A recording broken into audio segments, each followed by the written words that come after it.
기업이 해외로 나가는 것, 기업의 해외 이전을 영어에서는 오프쇼어링이라고 그럽니다.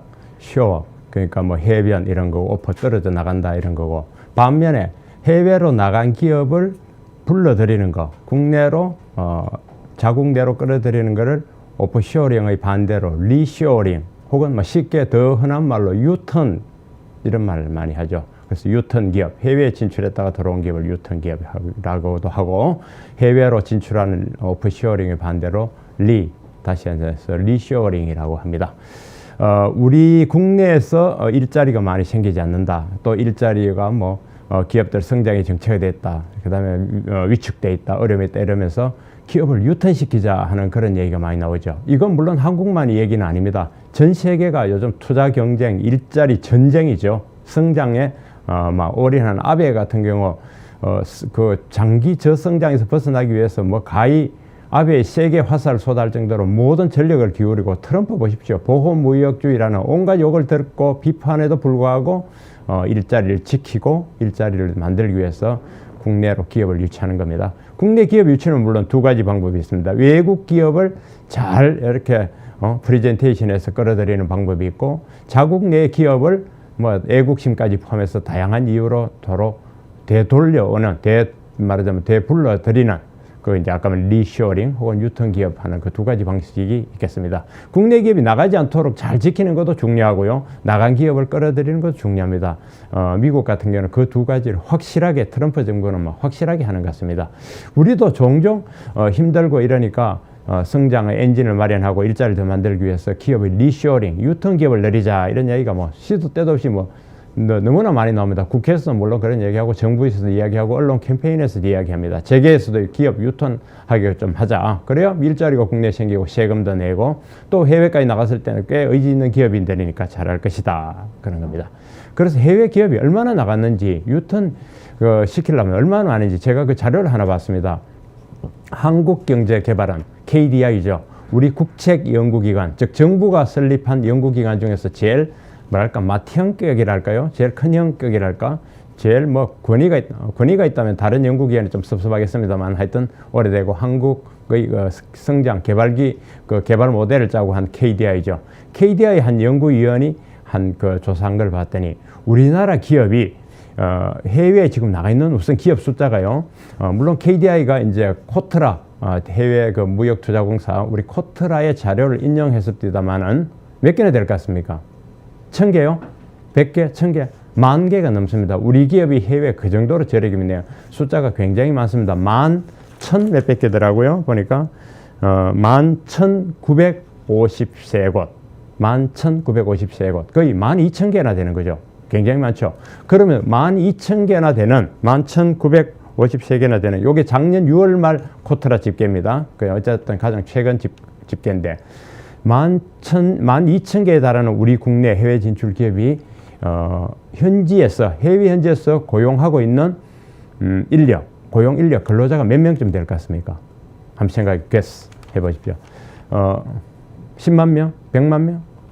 놀랍게도 300만이 넘습니다. 12,000여 곳에서 338만 명 현지 고용하고 있는 게, 정확하게는 338만 4,280명. 이것도 물론 작년 6월 기준이죠.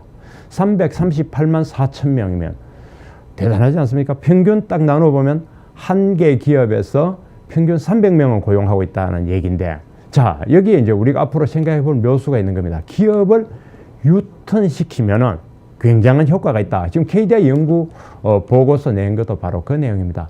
이 기업 중에 10%만, 12,000개에 달하는 기업 중에 10%만, 10곳 중에 하나만 한국으로 돌아와서 기업 활동을 계속 하십시오 라고 호소, 제안 혹은 어떤 그런 조건을 제시한다면 어떤 게 나오냐.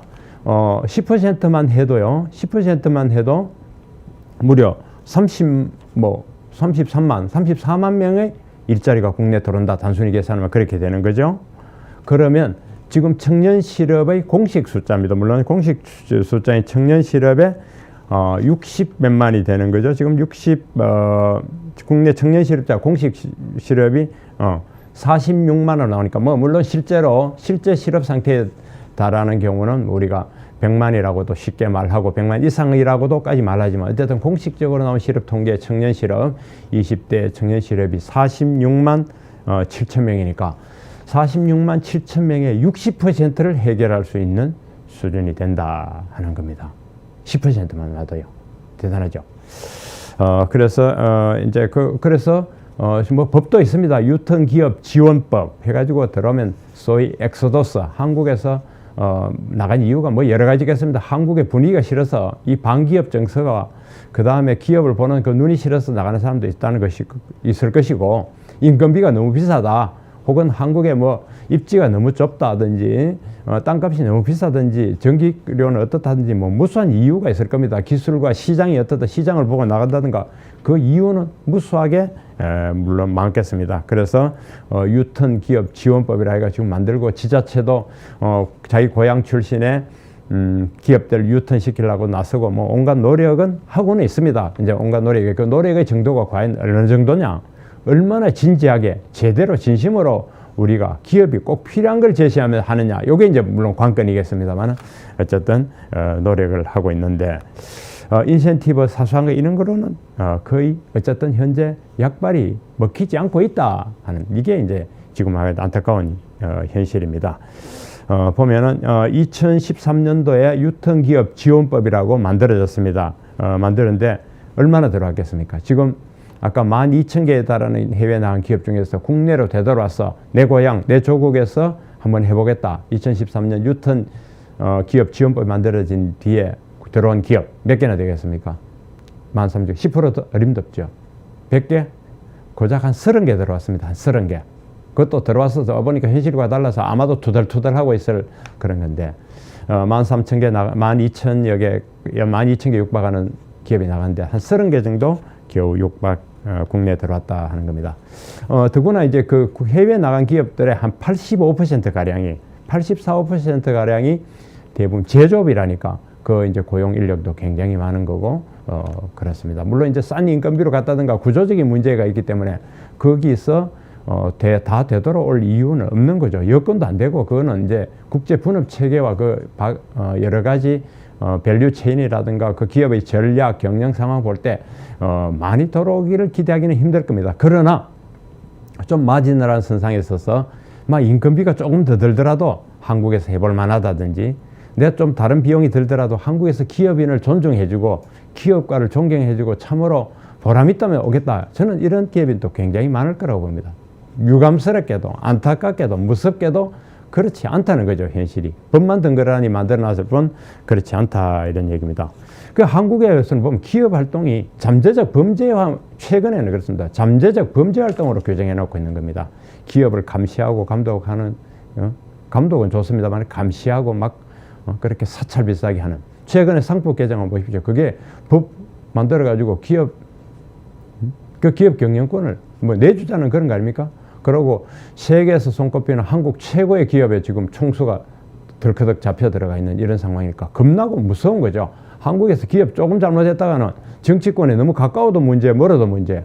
멀면 한국의 정치권과 너무 멀면 얼어서 죽고 가까우면 타 죽는 그런 상황에서 과연 들어오겠느냐 하는 그런 겁니다.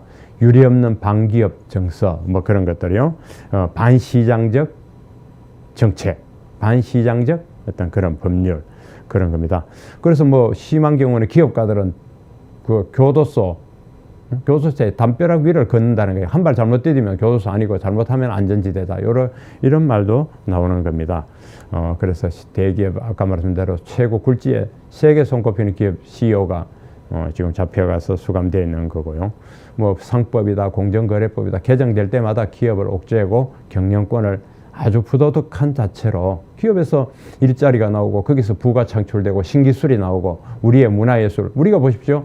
우리가 하는 집들 좋은 집이라고 하는 거 전부 다 대기업들이 진 좋은 상표 붙은 집들 현대식 집 아닙니까? 우리가 타고 다니는 이동수단 지하철 전부 다 현대 로템 뭐 자동차 전부 다 기업이 만드는 거고 우리가 쓰고 있는 여기 무슨 휴대폰 그 다음에 우리가 먹는 식사 인스턴트부터 해서 무수한 게 전부 다 기업이 만들고 기업이 만드는 거에서 컴퓨터로 일하고 사무실이 일하는데 우리의 일상과 우리의 창조, 행복 이런 거 재미, 오락, 영화, 놀이시설 전부 다 기업이 하는 건데 기업을 죄악시한다는 이 넌센스 속에 우리가 살아가고 있는 겁니다. 하여튼 기업주의, 특히 이제 기업하는 분들의 특기가 나는 거는 기업주의 권한을 확 쥐어잡는 이 기업법이 무서울 겁니다. 가령 일감 몰아주기라든가 뭐 그런 거 있잖아요. 또 뭐 그런 유. 그다음 세금에 대한 중과세, 경영권에 관한 문제, 상속세제에 관한 문제 이러니까 겁나서 못 들어오겠다 그런 얘기입니다. 기업주의 권한을 삭감하려는 그런 시도들이 정치권뿐만 아니라 그런 법뿐만 아니라 소위 시민단체, 사회단체라는 데서도 계속 그거 쪼고 있으니까 그게 겁나 없어도 못할 거다 하는 거고. 그 다음에는 노동시장의 경직성입니다. 들어와서 노동시장이 개혁돼야 된다는 거, 공고한 노동 세력, 노조 세력 때문에 안 된다는 얘기는 제가 몇 번 말씀드렸는데 요건 설문조사로도 딱 나오는 겁니다. 왜 국내 기업들이 잘 안 들어오려고 하느냐. 국내 기업 들어온 기업들이요.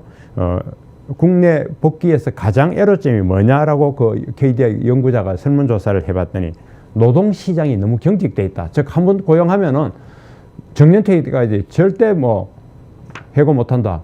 뭐 자동차 회사 같은 경우는 노조원인 경우는 1년에 한 대인가 두 대만 팔면은 아무 제재도 받지 않는다 그러잖아요. 그러면 그 한 대는 중고시장에 팔아도 신분이 유지된다 그런 식으로 그렇게 과도한 보장이 되니까 새로 사람을 뽑을 수는 없고 인건비를 계속 나가니까 그 노동시장의 경직성 너무 딱딱하게 유연성 없는 그 경직성 때문에 국내 유턴 못하겠다. 유턴할 때 어려움이 가장 크더라가 응답자의 50%였습니다. 절반이 그 문제를 지적했다는 겁니다. 그 다음에 나머지도 뭐 그렇습니다. 나머지 보면은 경직성 노동시장에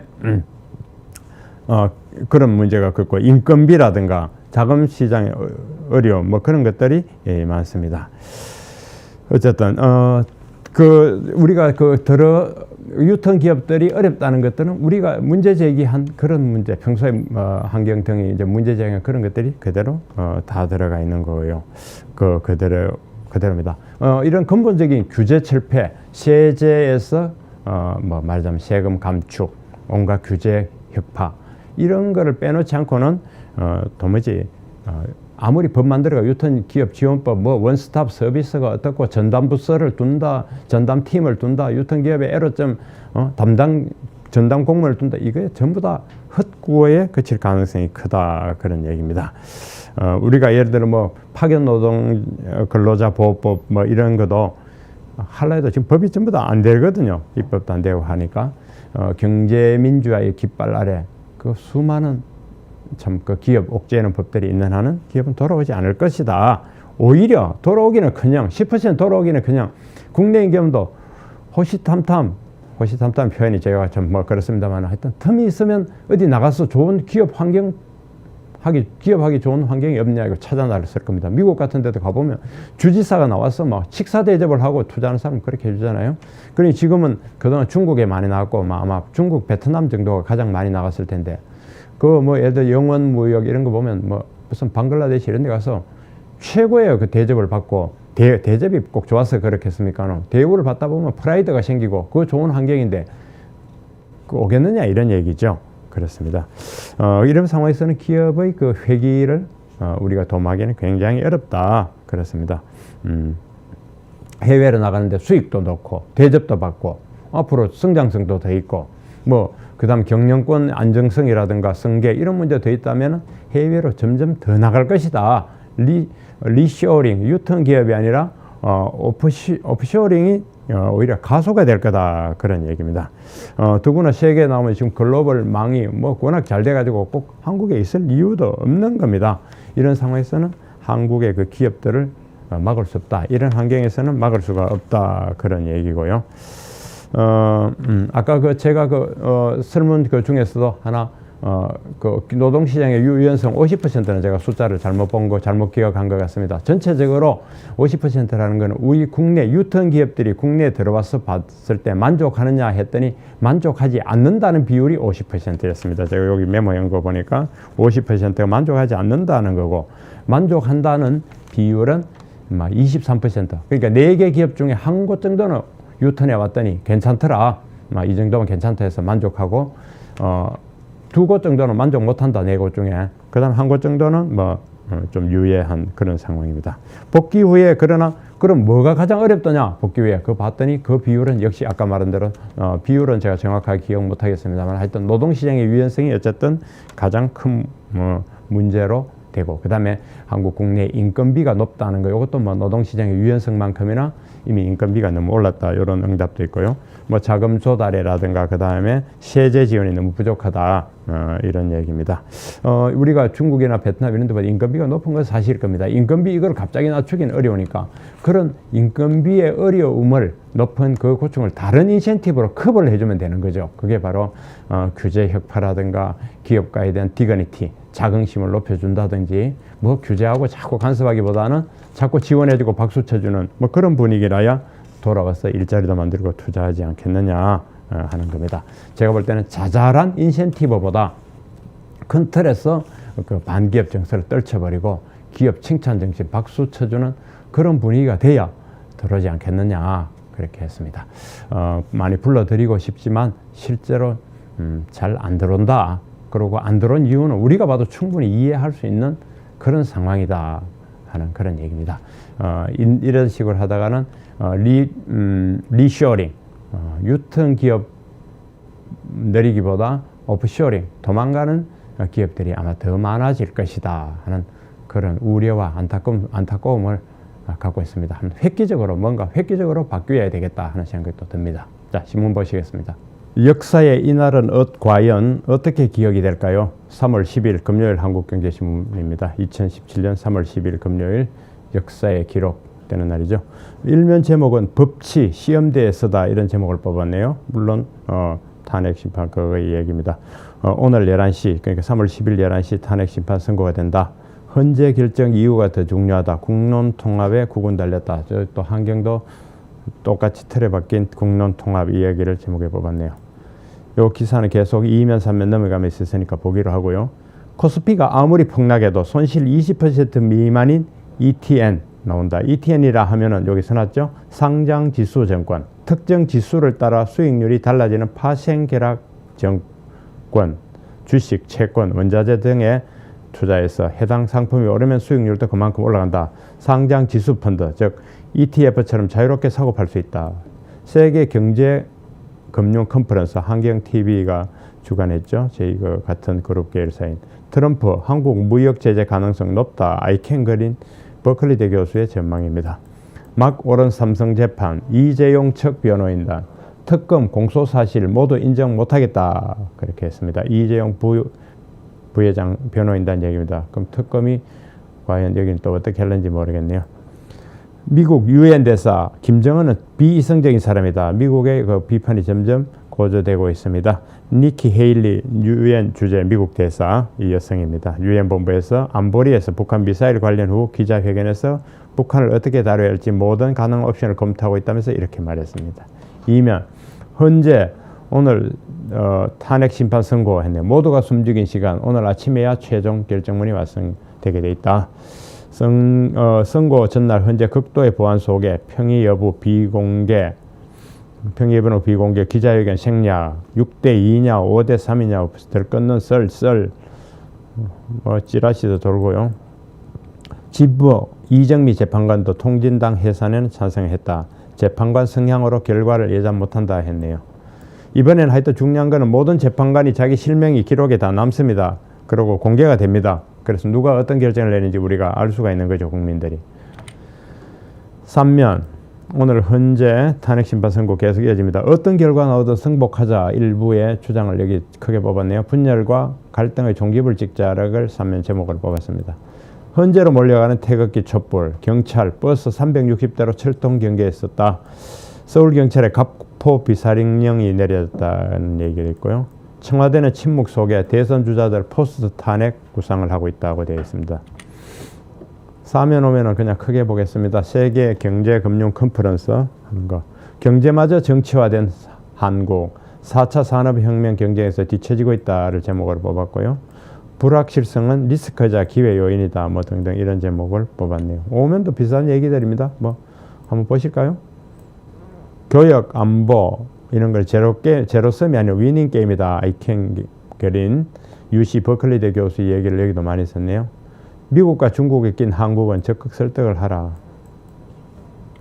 평범한 얘기입니다.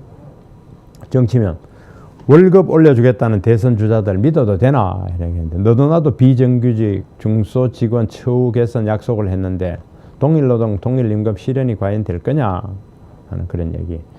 그 다음에 중소기업 취업 청년에 또 600만 원 준다는 거, 이거는 돈은 있느냐? 연간 안철수 공약만 해도 연간 5조 4천억 원이 되는데 중소기업 고용주만 혜택을 본다는 얘기도 있고요. 하여튼 여기 예를 들어 문재인, 안희정, 유승민의 공약, 동일노동, 동일임금도 이거 필요하긴 합니다. 다만 정규직의 임금을 갖지 않으면 불가하다는 게 전문가들 얘기고요. 최저임금 시가당 1만 원 이것도 그렇습니다. 이재명, 유승민 등 약속, 편의점 알바 해고 부를 수도 있다고 하는 겁니다. 탄핵 심판 앞두고 구글 빅데이터 봤더니 문재인이 급상승을 하고 있다는 얘기입니다. 구글 트렌드로 볼 때 주간지수에서 문재인이 1위다고 하고, 한국당 간 홍준표 당비 내고 싶다. 당원권 돌려달라는 얘기죠. 유승민 만난 김종인, 김종인과 유승민 만났네요. 할 수 있는 거 다 하겠다. 그런 얘기들이 실려 있습니다. 팔면에는 손실 20%로 차단은 아까 ETN 나온다고 했는데, 그 ETN이라는 게 ELS, ETF 뭐 이름도 현란한 이런 파생 상품의 장점을 결합한 거라고 합니다. 지수가 15% 오르면 수익률은 30% 확정되는 것도 있고. 근데 이 하이테크 상품에 이게 참 어떨는지 모르겠네요. 생략입니다. 어쨌든 굉장히 첨단 하이테크 상품이다. ETN. 잘 하면 대박이지만 아마 보이지 않는 블랙스완의 리스크도 있을 것이다. 이렇게 봅니다. 경제면 국민연금 등 5대 사회보험 수익률 전쟁을 벌이고 있다는 얘기가 있고, 한미 FTA 5년 양국 교역이 서로 윈윈이다 하는 한국무역협회 보고서가 나왔습니다. 한미 간의 무역량, 점유율 모두 높아졌다. 미국으로 투자가 늘었고, 미국에서 한국으로 투자하는 것보다 한국에서 미국으로 투자가 2배가 늘었다고 하네요. 이 참 주목할 만한 일이네요. 한미 통상장관이 서로 만났다는 얘기도 있고요. 국제면 미국이 북한의 동창리 등 7곳 정밀 타격 대상을 적용했다고 합니다. 북한이 이 기사를 봐야 되는데, 동창리라는 것은 북한의 미사일 기지입니다. 장소까지 거론한 응징론, 점점 서지컬 스트라이크의 수위가 높아져가고 진지성이 더 강해지고 있다. 일단 북한의 도발에 백악관 긴급회의에서 트럼프가 아주 격노했다. 이라크전에 그 사막에 폭풍을 하고 했던 시니어 부시, 아버지 부시 때 그 작전 매뉴얼을 채택했다고 합니다. 북한이 의미 있는 조치 때는 대화 카드도 유효하다. 아직까지는 강온 전략이 동시에 가고 있다. 이렇게 봐야 되겠네요. 우리 워싱턴 특파원의 톱 기사입니다. 도시바의 잠재 손실이 눈덩이처럼 커졌다고 하네요. 미국 원전 관련 수천만 원 추가 손실도 있고요. 마윈, 손정희, 꽃타이밍, 삼각 커넥션, 이 사람들 미국 투자 함께 한다는 얘기. 그러니까 일본과 중국 기업인의 결합인입니다. 일본과 중국 결합의 기업인의 연대. 중국 부실기업 퇴출 드라이버. 이야기도 하도 많이 나와서 결과를 봐야겠습니다. 국제유가가 5% 급락했는데 그 이유는 미국의 원유 재고가 증가하기 때문이다 하는 얘기입니다. 베조스, 인공위성 5년간 400개 쏘아 올릴 것이라 하는 기사도 있고요. 다른 기사 근성근성 쭉 빠르게 읽어드렸습니다만은 탄핵 그게 걸려서 기사가 눈에 잘 안 들어옵니다. 단순히 여론조사만 본다면, 여론조사를 보고 여론의 동향을 본다면 헌법재판소를 둘 이유는 없습니다. 그냥 정밀하고 정교하고 아주 정확성이 있는 여론기관, 여론조사 전문기관을 동원해서 그 결정대로 해버리면 헌재는 없애버리는 게 낫고, 위원도 그 결정을 해버리는 게 낫고 그렇습니다. 그러나 여론의 흐름과 시대 정신이 반드시 일치하지 않을 수 있기 때문에, 또 보다 중요한 건 법정신, 헌법의 취지가 뭐냐, 헌법의 가치가 뭐냐, 헌법의 지향점이 뭐고, 헌법의 철학, 헌법의 가치가 뭐냐, 그걸 판정하기 위해서 헌법재판소가 있는 것이겠죠. 그래서 현재 그 기본 정신을 보면서 단순히 여론과 정치권이 어떻게 움직이더라, 국회가 어떻더라, 촛불이 어떻더라, 태극기하고 비율이 어떻더라, 이걸 보고 헌법재판소가 결정 내린다면 현재 존재 이유가 없는 것입니다. 그래서 여론이나 그런 것보다는 다 말이 쉬운 시대 정신이지, 그보다는 헌법의 본래 가치를 보는 그런 제대로 된 법치를 존중하는 판결이, 심판이 나오기를 바랄 뿐입니다. 바라고 또 바랄 뿐입니다.